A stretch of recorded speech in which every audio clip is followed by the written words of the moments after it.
de temps. Et ça va aller rapide. Et généralement, on a 25 minutes à ce que j'arrive à mon lieu de boulot, n'est-ce pas?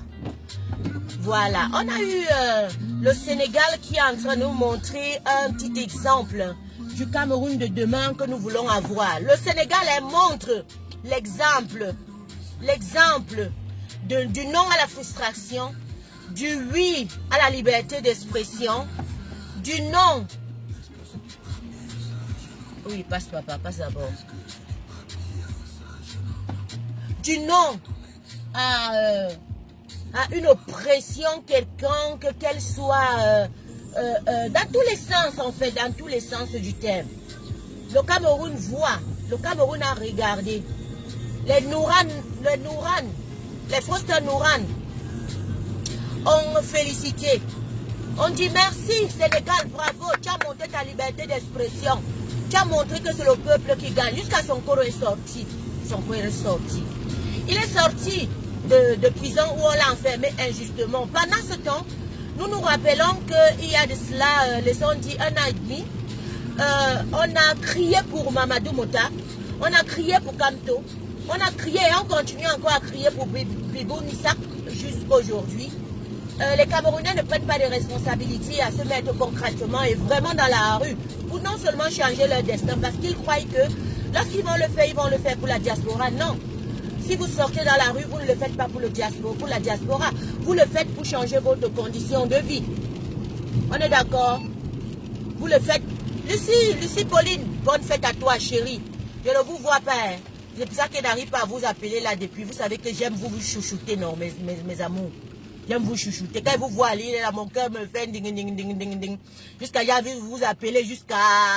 Mais là, je ne vous vois pas, vrai. Vrai. Je vous dédie encore ce morceau-ci. Ça nous fait beaucoup penser.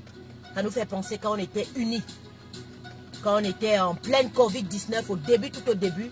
Et on récoltait nos fonds. Voilà notre morceau. Là, c'est le morceau de Lucie Pauline. Le morceau de Smonobisic. Ça, c'est un morceau. Bonjour, maman. Smonobisic. Smonobisic. Ah, yes! La vraie femme, c'est Smonobisic. Celle qui affronte le destin, c'est Smonobisic.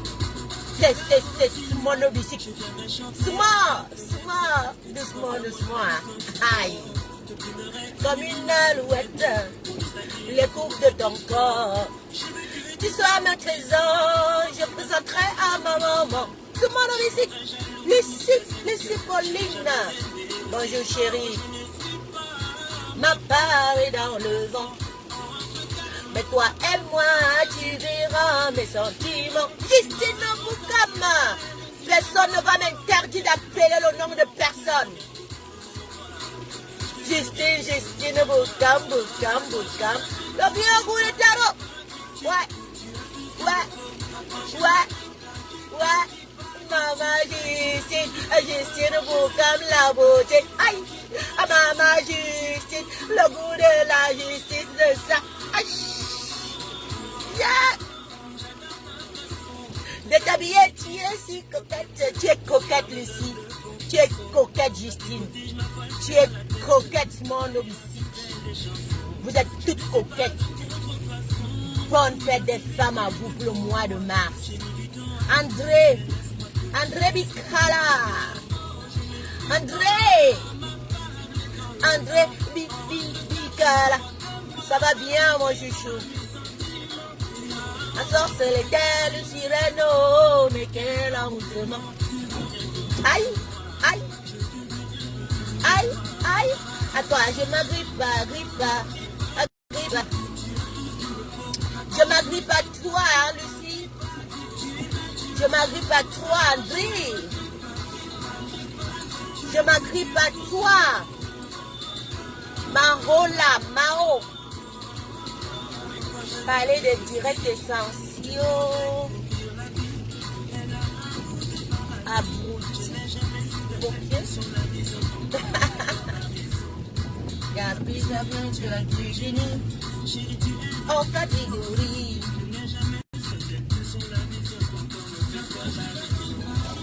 Voilà. J'ai laissé un tout petit peu que ça change. Céline, bien le bonjour. J'ai laissé un tout petit peu que ça chante parce que je voulais un peu, voilà, vous chouchouter, vous dire que voilà, malgré tout on s'aime, malgré tout, on doit être serein, avoir surtout un état d'esprit bien et sain. Donc, j'étais de disant ce que le Sénégal nous a montré l'exemple un tout petit peu de ce que c'est un peuple qui dit que non, il ne veut plus souffrir. De ce que c'est un peuple qui dit il voudrait la sérénité, il voudrait ne serait-ce que le minimum vital et que dans ces réclamations-là, on ne devrait pas venir mettre le désordre pour les désunir. La France a dû sortir, Macron est sorti. Macron n'a pas eu le choix de sortir. Il n'est pas sorti parce qu'il veut, il est sorti parce qu'il a vu qu'il ne contrôle plus le Sénégal. Il est sorti parce qu'il a compris que l'Afrique de l'Ouest, si je tente, il n'est pas comme l'Afrique centrale, qui veut être trop diplomate dans les ouais du genre, qui veut attendre que non, ils sont trop longs crayons, qui veut attendre que non, eux, ils vont d'abord s'asseoir, trop parler longtemps avant de trouver la solution. Non, le Sénégal sort, le Sénégal, quand ça ne va plus, l'Afrique de l'Ouest, généralement, quand ça ne va plus, c'est comme si l'asticot est entré dans le cerveau. Eux, ils ne réfléchissent plus, ils disent plus que non. Tant qu'ils ne trouvent pas le juste milieu qui fait en sorte que l'enfant, la mère, le père puissent vivre aisément. Ils sont sortis. Il y a beaucoup qui nous disent que oui, ils sont sortis, ils n'ont attendu personne. Si, ils sont sortis avec le concours de beaucoup de personnes. Qu'on ne nous trompe pas. Le Sénégal est sorti avec le concours d'une société civile qui a mené la danse. Ok? Qu'on ne vous trompe pas. Qu'on ne vienne pas avec un discours forcément qui n'est pas rassembleur et qui fait croire comme quoi celui qui a Mokolola va se lever, bang, il va sortir. Non. Il y a une société civile pour ça. Il y a un syndicat pour ça quand même. Nous ne sommes pas des moutons. Il y a un syndicat pour ça. Et le syndicat des taximans, forcément la société civile y intervient. Le syndicat des bensikineurs, forcément la société civile y intervient. Parce que ce sont d'abord des civils après tout qui font ce syndicat. À Mokolo, Bayam Salam, ça sera le syndicat des Bayam Salam qui vont forcément sortir pour décrier la cause des Bayam Salam. C'est comme ça. C'est comme ça, c'est hiérarchisé. Parce qu'ils payent des impôts. Parce qu'ils achètent le petit endroit où ils s'asseyent pour venir vendre la nourriture. Parce qu'ils payent sa taxe routière. Et tout ça est bien agencé et bien concordé. Donc notez bien que tous ces syndicats-là devraient s'asseoir tout autour d'une table. Devraient essayer de regarder le problème camerounais. Le truc qui est là, c'est que les Camerounais refusent d'accepter qu'ils ont un problème vital au quotidien. Les problèmes, ils refusent d'accepter que le Cameroun va mal. C'est pourquoi ils ne veulent pas s'asseoir. Si tu as tel membre de la société civile, par exemple, qui s'assoit, il mange à sa guise, son ventre est bien ballonné, de la nourriture et de la boisson, pourquoi il ira écouter les problèmes de son voisin qui est de l'autre côté, qui n'arrive même pas à payer sa quittance? Lui, il est à l'aise. Et c'est de ça qu'il faut briser. Ce truc-là qu'il faut enlever dans les mentalités de Camerounais. Quand je suis à l'aise, je ne dois pas m'occuper du problème du voisin. Voilà où se trouve le vrai problème. Qu'on ne nous fasse pas croire que le Sénégal s'est levé un bon matin, baf, il est sorti. Il n'était pas hiérarchisé, il n'était pas concordé. Que ces élèves, même qui sont sortis des salles de classe, ne savaient même pas la situation dans laquelle ils étaient engloutis. C'est passé par des sensibilisations. J'ai mon collègue au Sénégal qui sensibilise tous les jours. Il a parlé des années comme moi. Il a parlé des années comme moi. Et il continue à parler. J'ai son numéro, comment on l'appelle, Lassana. Vous le connaissez très bien. Lassana a déjà assisté à plus de 2 ou 3 marches camerounaises. Il est venu. Lassana, allez lui demander. Il va te dire comment ça s'est passé. Ils ont parlé dans les réseaux sociaux. Ils ont fait des sensibilisations internes. Ils ont fait des sensibilisations externes. Ils ont fait les sensibilisations partout. Et les Sénégalais ont finalement fini par comprendre. Les Sénégalais ne se sont pas levés tout seuls comme ça, comme si non. C'était comme ça, on a fait comme ça. Et puis ils sont sortis. Non, c'est un processus. Et ça se joue avec la société civile. Ça se joue avec les syndicats. Ça se joue avec les membres des pays, des obédiences politiques. Ça se joue même avec le politique. Ça se joue avec les obédiences religieuses aussi. N'oublions pas que le Sénégal, c'est un pays qui a une culture religieuse qui leur permet d'être tout le temps ensemble. Ça veut dire que lorsqu'ils s'asseyent, ils parlent, ils décrivent de leurs problèmes, bien après même l'église, bien après la mosquée, ou avant la mosquée, ou même pendant que l'imam est en train de faire son speech, il décrit. Et ce sont des gens qui écoutent, ils ne sont pas comme nous. Ils écoutent beaucoup. Surtout les nés, surtout le droit de naissance. Ils écoutent beaucoup. Ils ont eu tout le temps, tout autour des vendredis dans la mosquée, d'en parler, de sensibiliser à la maison, de dire à leurs jeunes qu'il y a un problème sociétal. Les Kémis se battent, tout ce qu'ils ont fait là, vous croyez que c'est anodin? Tout le monde fuit l'Afrique centrale. Parce qu'on a compris que nous, on est très difficile, on est trop diplomate, on veut trop parler. On veut trop parler. On veut toujours expliquer pourquoi ça n'a pas marché. Toujours expliquer que c'est la faute de l'autre. Toujours expliquer que non, si on va s'entendre, on ne va jamais s'entendre parce que l'autre est mauvais, parce que l'autre est bon, parce que l'autre est si. On va toujours trop expliquer que c'est bien d'être dans un certain propulsure d'environnement pour pouvoir vouloir changer les choses, alors que ce n'est pas ça. C'est regarder l'objectif commun. Quand on a un objectif commun, et égal où on se trouve, on rassemble ces idées-là en fonce. C'est comme ça.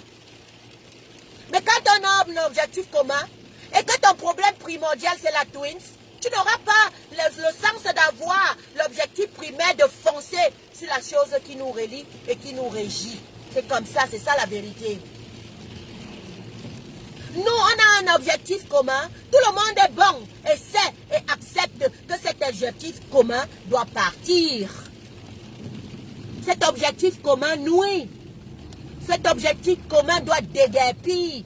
Mais on ne se centralise pas sur l'objectif commun. On se centralise à tuer la personne qui vient passer le message de l'objectif commun. On se centralise à venir tuer la personne qui veut même essayer de faire en sorte que l'objectif commun tombe. C'est ça qui est la vérité. Quand on va cesser la distraction, de s'attaquer et de tuer, vouloir forcément tuer l'objectif commun qui nous relie à avancer, pardon, la personne qui nous relie à enfoncer dans l'objectif commun, on arrête ça. On va faire comme le Sénégal. Égal où on se trouve, on va se réunir le moment opportun, paf, et on va taper, le tour sera joué. C'est ça qu'il faudrait dire à nos frères et sœurs. Perdre des semaines, des mois, des années à taper sur des gens, taper sur des gens, alors que la personne où on va, il faudrait même taper, on ne tape pas. Ça perd le temps. Ça perd beaucoup de temps et de l'énergie. Ok, il y a certains qui ont beaucoup de l'énergie à dépenser. Au lieu de taper sur l'objectif primaire, tape sur l'autre objectif qui est totalement son compatriote, son ami, pour foncer. On n'avancera pas. Parce que le Sénégal nous montre un bon exemple. Ce n'est pas tout le monde qui était Sankoro, mais c'était tout le monde qui était, on veut le changement, on ne veut plus de cette situation, il faut que ça cesse. Alors à partir de ce moment, on fonce. Même la main a suivi, même les professeurs ont suivi, même les élèves. Ce qui m'a beaucoup le plus touché, ce sont ces élèves-là qui sont sortis. Je m'adresse principalement aux 237. Je vais continuer à faire mes sensibilisations. Je ne serai pas muselée pour dire au peuple la vérité. Pour dire au peuple que ce n'est pas normal que vous acceptez la souffrance comme ça. Ce n'est pas normal qu'en plein 21e siècle, on kidnappe des femmes, on kidnappe des enfants. Moi j'appelle ça kidnapper. Le fait qu'une femme accouche par césarienne déjà la douleur de ça. Césarienne déjà, elle perd quelque chose qui n'était plus comme avant. On va fendre son ventre. Quand une femme accouche par la césarienne, on fend son ventre. On retire l'enfant qui se trouve à l'intérieur et on recoule le ventre. Il y a tellement de risques. Elle peut mourir comme elle peut vivre. Il y a tellement de risques. On ouvre le ventre de la femme, elle finit d'accoucher. Bon, on l'a fait accoucher de cette manière-là, bien sûr. Ça, c'est pas la manière la plus naturelle. Ça veut dire qu'il y a déjà d'abord une douleur, il y a déjà un inconfort, il y a déjà une différence parce que son ventre ne sera plus comme avant. On a fendillé ça, on a coupé ça. Elle reste avec tous ces séquelles-là et puis on la traumatise encore en lui disant tu restes dans cet hôpital, tu ne sors pas si on ne te donne pas, si tu ne payes pas tes factures, si tu ne payes pas tes quittances. La femme camerounaise vit ça au quotidien. Et c'est la même femme camerounaise qu'on dira achète le pain de 8 mars parce que ce pain de 8 mars là, c'est ça qui te fait être libre. Mais non! Ce qui te fait être libre, femme camerounaise, c'est d'être comme moi là, je m'avais dans mon boulot, je suis très heureuse d'aller à mon boulot. J'ai la niaque, je suis fière, je suis contente d'être indépendante et égale à moi. Parce que je n'attends personne qui viendra payer ma quittance ou bien personne qui viendra m'aider à monter une société.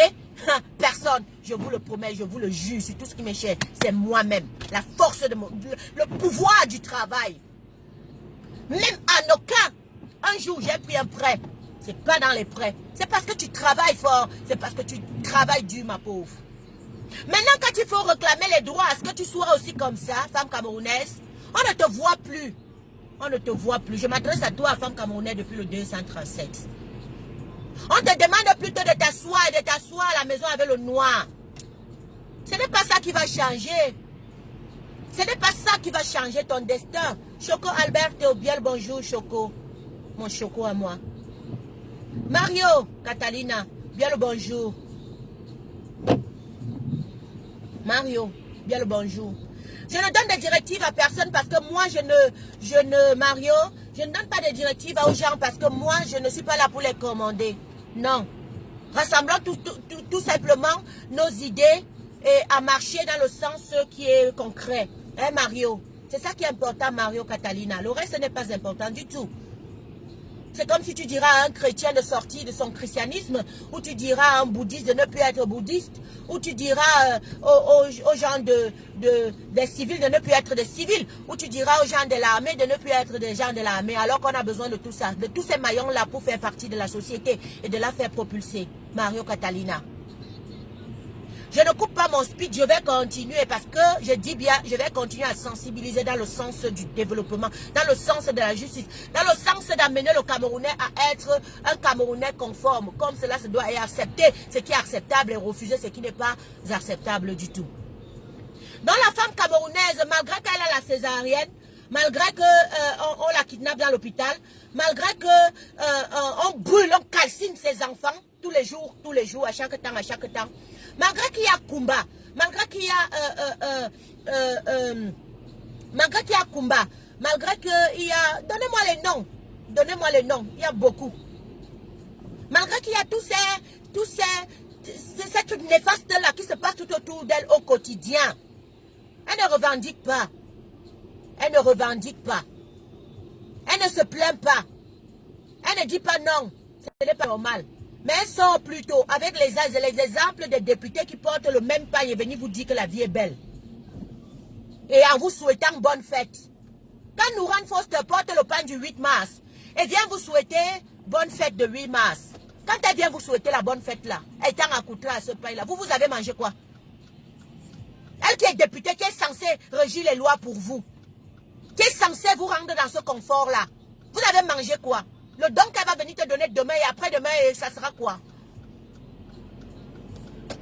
Ça sera quoi? Et la même Nourane félicite en même temps le Sénégal d'être sorti à masse. La même Nourane félicite le Sénégal d'être sorti. Et dit vraiment bravo pour la liberté de penser. Mais non, il y a un problème, il y a un souci. Il y a une contradiction dans tout ça. Alors, Madame Nourane, on espère encore qu'il est temps, c'est pas encore fini. Il est encore temps. Et rien n'est fini tant que ce n'est pas encore fini. Il est temps que tous ces partis politiques-là, toutes ces obédiences religieuses-là, il est temps que la partie civile, il est temps qu'il nous montre même le semblant d'effort de vouloir concorder et agencer les choses. Le Sénégal n'est pas sorti tout seul, je le redis encore. Le Mali n'est pas sorti tout seul, je le redis encore. Le Burkina n'est pas sorti tout seul. Ils ont été cadrés par des syndicats. Ça peut être le syndicat des mototaximans, ça peut être le syndicat des enseignants, ça peut être le syndicat. Ils ont été cadrés. Ces gens ont parlé à la basse souche de la population. C'est d'où la société civile intervient. C'est d'où la société civile intervient. Parce que la société civile, quand on lui dit de prendre ses responsabilités, croit qu'on lui dit d'aller marcher. Forcément. Oui, vous allez marcher avec cela, mais il y a d'abord un travail de background que vous devez faire. Comme tu as fait, on a vu. Il est sorti, on a vu. Même s'ils étaient deux, on a vu.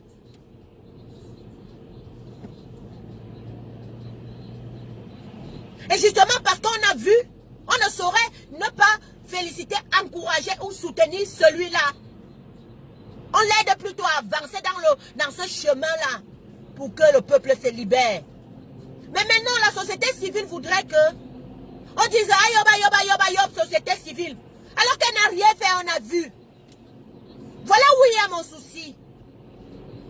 Quand il faudrait cadrer dans le background, cadrer en Mondo Vision, cadrer pour que les choses aillent dans le sens du Sénégal, on ne les voit pas. Je dis encore, on ne les voit pas. Il y a des syndicats qui pourraient essayer d'aller vers eux, parler, expliquer. Et les syndicats là vont parler à leur domaine respectif. Que ce soit les motomans, que ce soit les taximans, que ce soit les bayamselam, que ce soit les enseignants, que ce soit... Et tous sont syndicalisés. Non. Qu'est-ce qu'on veut vous faire plutôt comprendre? Que le peuple doit se lever comme ça. Vroup. Il ne sait même pas de quoi il est question. Mais le peuple sait qu'il souffre énormément. Mais si c'était cadré, il aura son courage de sortir parce qu'on l'aurait sensibilisé au plus bas. Les syndicats auraient fait leur boulot. La société civile aurait intervenu. La société civile se serait joint aux partis politiques qui auront dit, Nouran, au lieu d'applaudir, aurait dit, vous avez raison, sortons une fois à même tour. Ils vont essayer une fois, deux fois, trois fois, la quatrième fois, ça va prendre feu. Parce que le Sénégal n'est pas à sa première tentative. Le Mali n'était pas à sa première tentative. Le Cameroun non plus. Le Cameroun a essayé avec Kamto 2 fois. Ce n'était pas leur première tentative non plus. Ça veut dire que quoi? Il suffirait tout simplement de s'asseoir, comme on dit alors là. Regardez l'objectif. Ne regardez pas l'appartenance. Ne regardez pas le groupe. Ne regardez pas tout ce que vous dites là. Fonçons donc dans l'objectif en disant voilà notre objectif primaire. Ne perdons pas le temps à clasher ici, ne perdons pas le temps à insulter là-bas, ne perdons pas le temps à dire que oui, si ce n'est pas comme je veux là, je gâte tout. Je gâte sauf que tout, parce que ça doit sauf être comme je veux. Non. Alors, on parle, on se contredit. On parle, on se contredit. Si il faut aller dans ce sens-là, le sens-là du chassement comme vous dites, le sens-là de changer les choses comme vous dites, il faut bien à un certain moment que les syndicats travaillent. Et ça passe par la société civile. Le syndicat, oui. Moi-même, je suis syndicalisé ici. Je suis syndicalisé ici. Et je paye tous les mois pour ça. Ça veut dire que quoi? Le taximan qui paye tout le temps pour sa petite taxe-là, routière là, qu'il doit rouler. Un syndicat. Ce syndicat est là où maintenant pour défendre ses droits. Pourquoi la société civile ne va pas vers ces syndicats-là respectifs et parler du problème du peuple? De l'amener à comprendre qu'il faut un réel changement. Ne sautons pas les étapes. Ne sautons pas les étapes parce que le Camerounais ne se lèvera jamais si on saute l'étape. Si on ne lui fait pas comprendre que ce n'est pas juste, il faut qu'il se lève. Et ça passe par les petits maillons. Chaque petit maillon parle, ça part. Même au quartier, il y a le syndicat. Les quartiers au Cameroun, je sais, j'ai vécu au Cameroun. Oui. Il y a les petits groupes de jeunes. Oui. Il y a le chef du quartier, qui n'est même pas le vrai chef du quartier. On sait déjà que quand tu arrives à tel quartier, là, le gars que tu vois toujours là, on ne rit pas dans son quartier. Allez le voir. Allez voir le boy là. Il faut le telle, ouais. Que gars, maintenant, tu es là, le quartier n'avance pas, on est là, on souffre. Les gars sont obligés d'aller tchaler les boys ailleurs. Alors que si tout était bien hiérarchisé, si bien syndicalisé comme tu as souvent te le faire là, tu mettais un peu les points sur les i. Les gars là ne vont plus go. Et on va rester avec nos gars. C'est de ça qu'il est question et c'est comme ça. Maintenant, vous partez seulement changer le discours. Vous enlevez comme j'ai mis l'anga. Vous mettez les problèmes sociétaux. Le sociétal autant pour moi. Vous mettez le manque de boulot. Vous mettez le manque de routes dans les rues des quartiers. Vous mettez les salles de fête qui sont non inexistentielles. Il faudrait que les jeunes aient une salle de fête, une vraie salle de fête, une grande salle de fête. Payée par l'État. Entretenue par l'État. Ah oui. Les jeunes eux-mêmes, ils vont voir que oui, c'est vrai ce que l'autre dit. Quand le premier quartier va faire, le deuxième quartier va faire, c'est comme ça que ça va se lever. Ils seront tous en commun accord que rien ne marche. Et ça doit changer. Et ça doit changer. Non, je voulais venir parler ici à mes gens du 237. Il faut bien que vous organisez ces choses-là. Que vous concordez bien ces choses-là. Que vous preniez des syndicats à gauche, à droite. Et vous relayez l'info. À sortir de chez eux. À se libérer forcément. À ne pas attendre que le peuple se lève comme ça un bon matin, ils sortent. Même 2018, 2008, quand on dit qu'il y avait les émeutes de la guerre et tout, et machin, ce sont les syndicats. Ça veut dire qu'il y avait quelqu'un qui menait la danse. Les gens là, les taximans là n'étaient pas sortis seuls. Ils avaient un syndicat. Ils avaient un syndicat. Et le syndicat a dit aujourd'hui, niet, on ne peut plus rouler. Niet, on ne paye plus l'impôt. Niet, on va gréver. Niet, on va.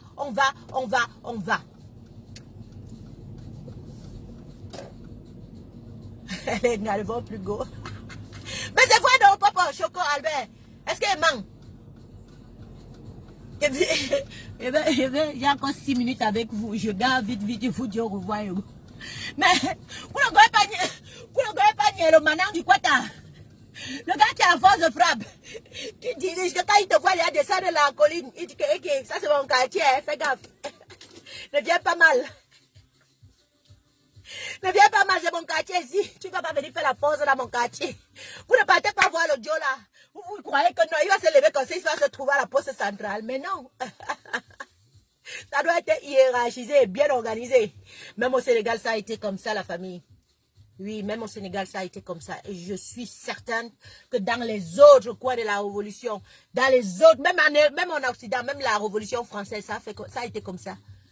C'est un truc que le général de Gaulle et tous ces gens-là avaient déjà bien serré dans les mentalités françaises qu'il fallait un changement. Il fallait se débattre contre l'Allemagne. C'est ce que nous sommes en train de faire. Mais maintenant, ce sont les gens sur le terrain, même si ce n'est pas mené par 1000, par 1 milliard, par 100 000. Ce sont les gens sur le terrain, ces petits corpuscules de personnes-là qui vont passer l'info. S'ils vont passer l'info et un jour ou l'autre, vous voyez les élèves sortir. Ces élèves ne sont pas sortis parce que, bref, on avait pris le souffle. On a soufflé comme ça. Ça les a propulsés hors des classes. Non. Ça ne les a pas propulsés hors des salles de classe pour rien. Non. C'était déjà bien organisé et ils savaient déjà bien que c'est comme ça que ça allait être procédé. Et même quand son Korokayi, on vient, on l'attrape, ils savaient et le peuple savait comment ils allaient réagir. Mais nous, c'est le contraire. On arrête Kamto, le peuple ne réagit pas. Mais on veut en même temps que ce même peuple qui n'est pas préparé, qui ne connaît même pas de quoi il s'agit, alors que c'est la société civile qui aurait dû préparer, pas via à travers les syndicats, via à travers les autres membres politiques, amener le peuple là à sortir. Le peuple camerounais ne sortira pas tant que le travail de background n'est pas fait. Et le travail de background, je dis encore, il est fait par les syndicats, il est fait par la société civile, il est fait par les partis politiques. Je crois que le seul parti politique qui fait bien et qui excelle bien dans ce domaine-là, c'est le MRC. On voit. Il a déjà fait et il a essayé. Maintenant, on attend aussi que la partie civile fait et elle essaye. Oh, vous ndolo, je vous aime fort et je vous quitte. Hein? Dans la paix du Christ, hein?